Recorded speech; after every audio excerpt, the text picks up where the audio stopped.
dentro de uma grande cidade. Então, o capítulo 11 tem por título Projeções Cartográficas e Fusos Horários. Os fusos horários, por sinal, é um assunto bem importante que nós vamos revê-lo a partir do ano que vem, no 7º ano. Então, fuso horário, não se preocupe, que você ainda vai aprender aí como é que funcionam os fusos horários no mundo, mas um conceito bem básico nós já vamos conseguir identificar hoje, ok? Então, olha o que diz aí o capítulo 11, né? Ele inicia com algumas perguntas. Você alguma vez já se sentiu perdido? Como foi essa experiência? Já fez alguma viagem com seus pais na qual eles tivessem dificuldade para localizar o endereço? Quais são os cruzamentos de ruas próximas à sua casa que você poderia indicar como referência? Então, perceba que na aula passada nós concluímos com uma ideia aí bem semelhante ao que nós estamos iniciando hoje. Então, perceba só que dentro da cartografia, você já aprendeu isso na última semana, a cartografia ela se preocupa em representar a superfície terrestre. E uma das formas que ela utiliza são os mapas, né? Os mapas que podem ser temáticos. E dentre esses mapas temáticos, nós temos aqui o mapa que está na mão dessa moça, o mapa de arruamento, que são as ruas. Só que o mapa, ele apresenta muitas informações, que se eu não souber identificar essas informações, eu posso ficar completamente perdido. Mas existem outros equipamentos que tornam e facilitam a nossa localização no espaço, como, por exemplo, o GPS, que vai identificar ali os chamados cruzamentos de ruas, ou também conhecidas como as coordenadas geográficas, para dar com precisão o seu endereço. Então, o GPS, ele faz mais ou menos uma leitura do que nós chamamos de ruas, avenidas. O GPS ele faz essa leitura. Então, esse sistema ele vai captar o que nós chamamos de cruzamento das esquinas. Então, um exemplo aí bem simples para nós entendermos melhor isso daí. A nossa escola ela está localizada na rua Nina Ribeiro. E essa escola, a Escola Adventista de Sombrais, ela faz cruzamento ali com outras escolas, com outras ruas, né? Melhor dizendo, com outras escolas, tem uma escola até próxima, mas com outras ruas. Então, nesse cruzamento ali, que ela faz com outras avenidas, isso facilita o que nós chamamos de coordenadas geográficas. Então, as coordenadas geográficas são dadas justamente pelo encontro dessas ruas, dessas avenidas dentro de uma cidade ou dentro de um espaço geográfico maior. E tudo isso vai ter início a partir do século XV e século XVI. Por quê? Nesse período aqui, século XV e XVI, você vai ter o chamado período das grandes navegações. Então, torna-se necessário para os grandes navegadores localizarem-se dentro do espaço geográfico. Eles necessitavam encontrar diferentes espaços para povoar esses espaços, mas antes de povoá-los, para explorar esses espaços, e com isso eles necessitavam se localizar no espaço. Eles necessitavam entender melhor o planeta Terra. E os gregos já faziam isso há muito tempo atrás. Por exemplo, no século IV, você já tem aí uma referência dos gregos que a Terra ela era o quê? Redonda. Você tem também um avanço desse conhecimento quando outros gregos aí, como por exemplo, Eratosthenes, ele criou ali a chamada biblioteca, né, de Alexandria, do Egito. E ele, com certeza, foi alguém que influenciou bastante o que nós chamamos de geografia antiga e, consequentemente, a coordenada geográfica, o conhecimento das coordenadas geográficas. Então, todo esse processo de evolução, nós vamos chegar aí até o que nós conhecemos como o Mapa Mundi de Ptolomeu. Então, o Mapa Mundi de Ptolomeu, ele foi, sem dúvida nenhuma, uma importante definição do que nós conhecemos na atualidade como coordenadas geográficas, né? Então, toda a ideia que foi formatada ali pelos gregos, foi iniciada também pelos grandes navegadores europeus, ela começa agora a ganhar força através do século XV, período ainda das grandes navegações, mas período esse em que o homem ele necessitava entender melhor o espaço em que ele estava localizado. Então, as navegações elas vão utilizar ali alguns equipamentos, como, por exemplo, o astrolábio. Vocês conhecem o que é o astrolábio? Então, o astrolábio ele vai ser um equipamento utilizado para definir as latitudes. Você vai ter também um outro equipamento utilizado, que é a bússola. Então, esses equipamentos eles estavam presos, basicamente, para serem utilizados dentro do que nós conhecemos como as navegações, né? E aí, todo esse conhecimento que se tinha de referência terrestre, de localização terrestre, acabaram por ser ampliados dentro do conhecimento da cartografia. E aí, a bússola, ela foi importante dentro desse processo, porque a bússola, ela apontava sempre, ela aponta para o norte, né? Ela define ali a localização do norte geográfico da Terra e do norte magnético da Terra. E aí, percebeu-se que a bússola, ela definiria também as diferentes latitudes da Terra. E nós já veremos o que é latitude, ok? E, consequentemente, a latitude ela estaria relacionada também com outra característica, a longitude. Só que tudo isso, todas essas informações relacionadas à latitude e à longitude, passaram a ser conhecidas após um longo período, após um período aí que nós podemos dizer de alguns séculos. Então, com certeza, nós podemos dizer que isso tudo mudou com o cronômetro de Harrison. Então, o cronômetro de Harrison foi um equipamento foi criado para determinar as longitudes. Então, o astrolábio seria responsável por definir as latitudes e o cronômetro de Harrison as longitudes. Mas, tio, o que é latitude e longitude?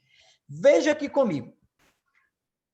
Na natureza, a fruta que mais se assemelha à forma da Terra é a laranja. Então, eu tenho duas laranjas aqui, ó. Duas laranjas. Por que elas se assemelham mais com a Terra? Ó, é porque eu tenho o seguinte. A Terra, você já bem sabe, ela é semelhante a uma esfera. E ela é semelhante a uma esfera, porém ela apresenta o quê? Os polos achatados. Então, devido à Terra apresentar essa característica, os polos achatados, semelhante a uma esfera, a laranja seria a fruta que mais se aproxima da forma terrestre.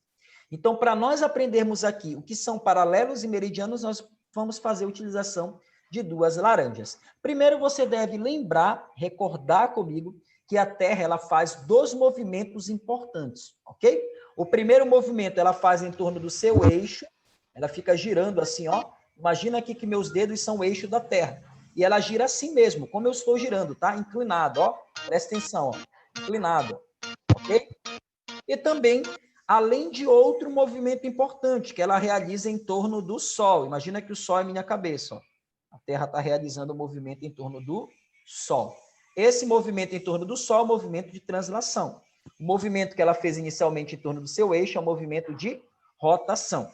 Perceba bem comigo que eu desenhei aqui, ó, algumas linhas imaginárias que tracejam o nosso planeta.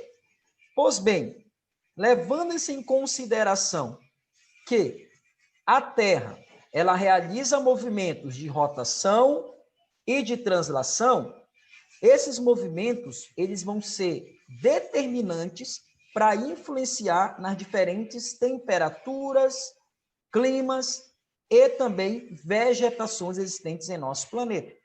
E para nós compreendermos isso de maneira mais precisa, é necessário nós entendermos essas linhas imaginárias aqui, ó, que o tio desenhou. Ó, eu desenhei linhas imaginárias. Então, o nosso planeta, ele é tracejado por linhas imaginárias, que você pode acompanhar também aí, ó, na página 21.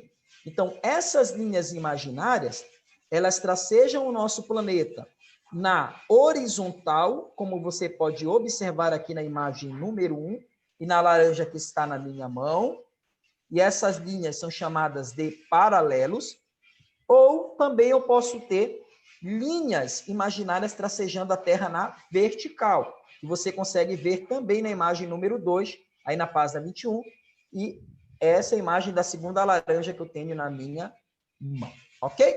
Então, paralelos são linhas imaginárias que cortam a Terra na horizontal, e meridianos são linhas imaginárias que cortam a Terra na vertical. Então, partindo dessa ideia, eu tenho que identificar as duas principais linhas que cortam a Terra.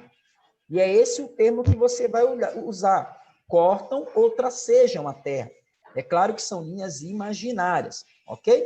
Então, a primeira linha, a mais importante linha, podemos assim dizer, dos paralelos, é esta linha aqui, ó, que corta a Terra ao meio. É como se eu cortasse a laranja aqui ao meio. E aí eu tenho, então, a chamada linha do Equador.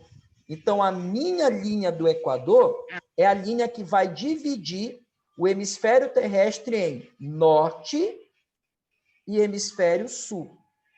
Então, a linha do Equador, ela divide a Terra ao meio, em hemisférios norte e hemisfério sul, ok? E existem outras linhas ou outros paralelos que continuam a tracejar a Terra. Ao norte, eu tenho o Trópico de Câncer, ao sul, eu tenho o Trópico de Capricórnio. E mais aqui, ó, próximo ao Círculo Polar, eu tenho o Círculo Polar Ártico e eu tenho aqui o Círculo Polar Antártico. Beleza?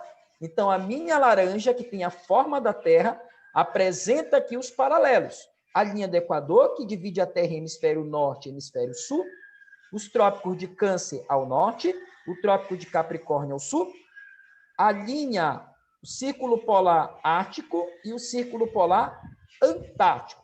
Então, a primeira informação que você deve saber, os paralelos, eles vão ser importantes para definir as temperaturas da Terra, ok? Então, repetindo aí, os paralelos, eles serão importantes para definir as diferentes temperaturas da Terra. Quer ver só? As regiões que estão mais próximas da linha do Equador. Perceba que a laranja é um pouco mais cheinha aqui próximo da linha do Equador. É a região que vai receber uma iluminação maior dos raios solares. Por isso, essas regiões aqui próximas à linha do Equador, elas serão mais quentes. As regiões que estão aqui nos polos, ó, quase não recebem luz solar. Então, elas serão as regiões mais frias. E eu estou mostrando aqui a Terra desse jeito. Mas, na verdade, a Terra ela fica assim, ó, inclinada. Então, essas regiões, as quais eu estou segurando com meus dedos, ó, Círculo Polar Sul, Círculo Polar Norte, são as regiões que recebem menos iluminação do Sol, menos radiação. Então, devido à menor radiação, essas temperaturas elas serão menores. E essas regiões aqui, ó, na faixa central, próxima à linha do Equador, serão regiões que receberão maior iluminação. Por isso que as temperaturas serão maiores, ok? E aí, essa informação que você precisa saber sobre os paralelos. Agora vamos para os meridianos. Então, eu tenho aqui uma laranja também, que é composta por linhas na vertical, que são chamados de meridianos. Então, imagina aqui que essa linha, ela é a minha linha principal. É o meu meridiano principal. Assim como tem o paralelo principal, que é conhecido como linha do Equador, o meridiano principal, ele tem um nome. É chamado de meridiano de Greenwich. E o que é o Greenwich?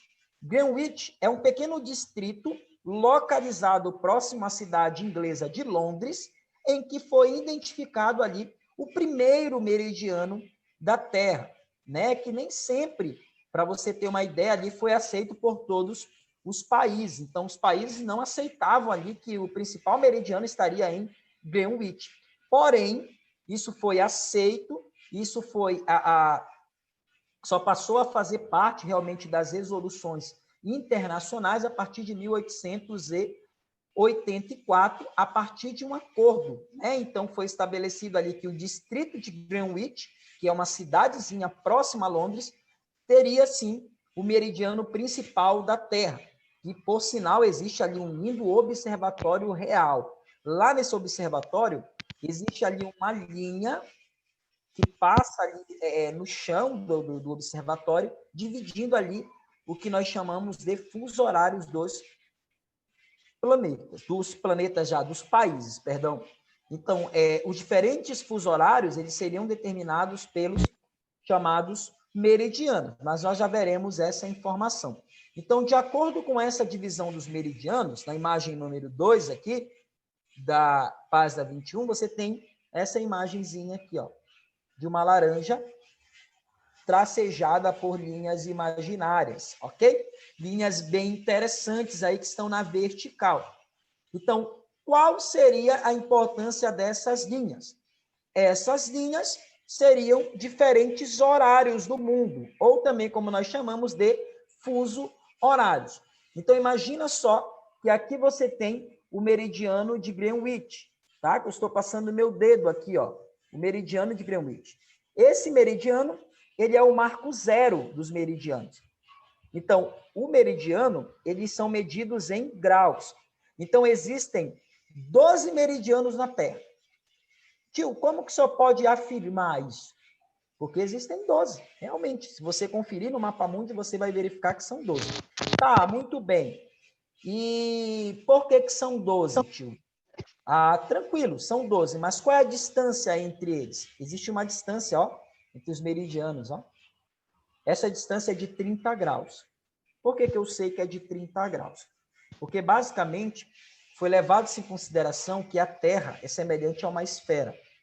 E toda e qualquer esfera, ela tem o tamanho, ela tem a dimensão correspondente a 360 graus. Então, dividindo ali 360 pelos 12 meridianos, você vai ter ali a distância de 30 graus, ok? Então, essa distância, ela corresponderia, perdão, não são 12, não são 15, eu falei, são 12, né? Ela 24 meridianos, ela corresponderia ao total de meridianos. Então, pego os 360 graus que formam o nosso planeta e divido por 24 meridianos, tá? E aí você vai ter, então, um resultado, né? A distância entre eles vai ser de 15, tá bom? Me enganei aqui na conta, perdão. Então, eu tenho 24 meridianos. Como é que eu consigo entender esses meridianos aqui? Quantas horas tem num dia? 24 horas. Então, cada vez que a Terra faz um movimento em torno do seu eixo, é como se uma porção desse espaço aqui estivesse sendo iluminado. Então, a cada vez que ela gira, uma porção vai sendo iluminada do nosso planeta. E aí vai se passando uma hora, porque cada um desses meridianos representa uma hora.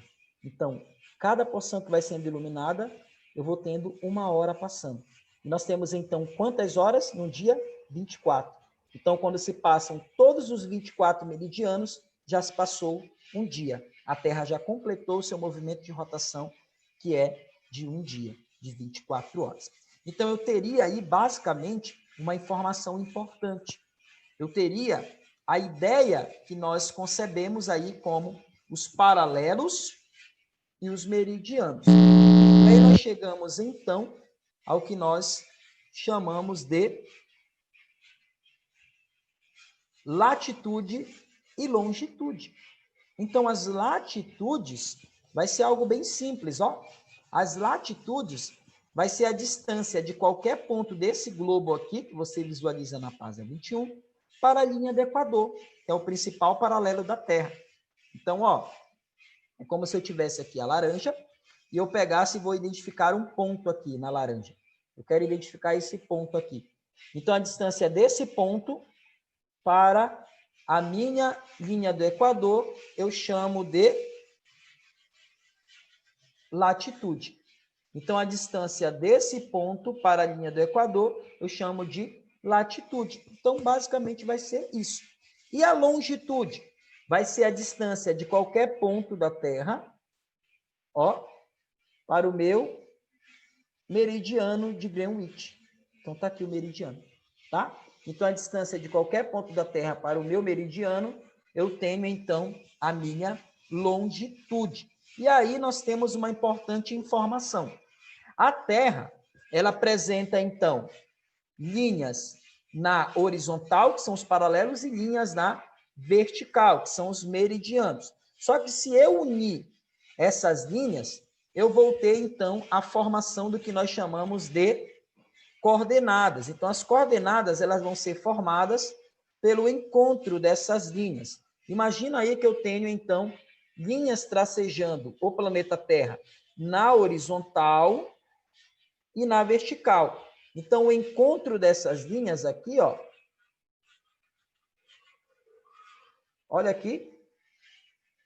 O encontro, esse pontinho aqui, ó. O encontro de linhas na horizontal e na vertical, eu tenho, então, a minha coordenada geográfica. Então, é o encontro dos paralelos e dos meridianos. Então, é através dessas informações que o GPS ele consegue, por exemplo, identificar o endereço que você vai, o seu local de destino, né? Por isso que os GPS eles são muito importantes dentro dessa temática. Então, nós temos aqui o mapa mundi, que pode observar muito bem essa divisão das linhas, tá? Então, eu tenho aqui linhas na horizontal, olha aqui, ó, linhas na horizontal, e olha aqui o meridiano de Greenwich, ó, em vermelho, ó, na vertical. Quando eu olho essa imagem do mapa mundi, não tem como eu não separar o planeta. Não tem como, é quase que inevitável não querer separar o planeta em hemisférios norte, que estão acima da linha do Equador, que está aqui, ó, e hemisfério sul, que está abaixo da linha do Equador, hemisfério oeste, que está à esquerda do meridiano de Greenwich, e hemisfério leste, que está à direita do meridiano de Greenwich. Então, todas essas informações são importantes para nós definirmos também as diferentes temperaturas, se eu avaliar aqui as distâncias em relação à linha do Equador, as latitudes, e as diferentes longitudes, que vão referenciar aos diferentes horários que existem em nosso planeta. Ok? E aí, finalizando, então, essa nossa compreensão sobre a cartografia, eu tenho as projeções cartográficas. O que são as projeções cartográficas? Quem já tentou aí desenhar uma bola de futebol? Será que é possível você desenhar uma bola de futebol e determinar todos os lados dela?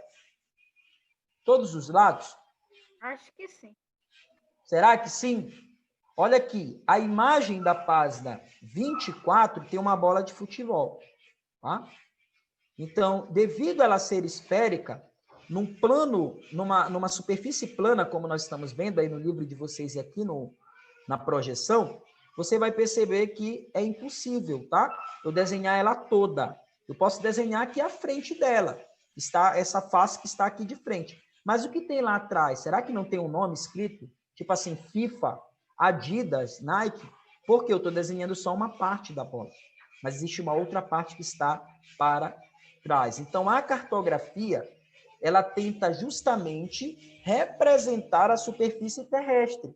E aí que vão surgir as chamadas projeções cartográficas. Então, as projeções cartográficas, elas pegam o planeta Terra, que é semelhante a uma bola de futebol, mas nós sabemos que é mais próximo a uma laranja, e vai tentar representá-lo dentro de uma superfície plana, dentro do papel. E aí nós temos, então, os tipos de projeção. A primeira, aqui como você consegue visualizar, é a projeção cilíndrica. Por que que ela tem esse nome, tio? Porque o planeta Terra é como se ele fosse envolvido dentro de um cilindro. É como se eu pegasse uma folha de papel, ó, olha a folhinha de papel, e fizesse isso daqui com o planeta Terra, ó, envolvesse ele nessa folha de papel. Então, eu teria mais ou menos essa situação aqui, ó. O planeta envolvido numa folha de papel, ó, ele está aqui dentro. E aí você vai ter o que nós chamamos de cilindro. Um cilindro. Um cilindro é como se fosse um cano. Uma tubulação, né? É algo aí redondinho, pode ser comprido, e aí você coloca o planeta Terra. E imagina só que eu tivesse como imprimir a superfície terrestre nesse papel. E quando eu fizesse, então, a abertura, eu teria o mapa mundi por completo. E é isso que está aparecendo aqui nessa imagem da página 24, ok? Então, nessa imagem, eu consigo perceber, então, o mapa, a superfície terrestre toda definida em um mapa, ok? Então, você percebe aqui no caso dessa projeção cilíndrica, que quanto mais distante da linha do Equador, maior as distorções, né? Ou seja, apresentam aqui, as distorções elas são maiores, né? Então, você não tem aqui grande representação. As representações não são perfeitas dos planetas, dos países, ok? Estou com o planeta aqui na cabeça. Oi? Alguém falou, tô com fome. Então, ó, você tem essa representação. Mas existe também uma outra forma, tá, de representar o globo terrestre. Lembre que o globo terrestre, semelhante a uma laranja, semelhante a uma bolinha de futebol, que é a projeção cônica. Então, a projeção cônica, ela se preocupa, galerinha, basicamente em mostrar somente a superfície que está nos chamados polos da Terra. Então, ela vai mostrar essa superfície como se eu pegasse aí um papelzinho de amendoim, aqueles papelzinho formam, é como se fosse um chapeuzinho de palhaço, colocasse a Terra ali em cima, e você vai perceber que esse tipo de projeção vai apresentar somente uma parte do nosso planeta, que vai da linha do Equador até o hemisfério norte, ou da linha do Equador até o hemisfério sul. Então, é a chamada projeção cônica. Ok? E, para finalizar, nós temos, então, a projeção plana ou azimutal. É como se você pegasse um pratinho, aí um pires, e colocasse, então, esse pires, a Terra sobre a superfície de um pires, e representasse também somente os polos do nosso planeta. Mas as que mais são utilizadas na atualidade são as representações cilíndricas de Pitts e Mercator, né, que são essas duas últimas aqui, que representam com maior precisão o tamanho e a dimensão dos nossos países que estão presentes aí no planeta Terra. Então, você vai ter aí, basicamente, essas duas projeções sendo utilizadas com maior frequência na atualidade. É claro que, para definir mapa, você tem uma discussão muito grande. Tem pessoas que aceitam as representações, os tamanhos dos países, como eles são, e tem outras pessoas que não aceitam. Isso daí vai desde a questão ideológica, né? Tem países que, por exemplo, utilizam-se de tipos de projeções que ampliam o seu território. Isso daí tem a ver também com o domínio, né? O domínio geopolítico no mundo, como é o caso dos Estados Unidos. Eles utilizam muito o tipo de projeção de mercado, né? Que amplia mais o território deles em relação a outros territórios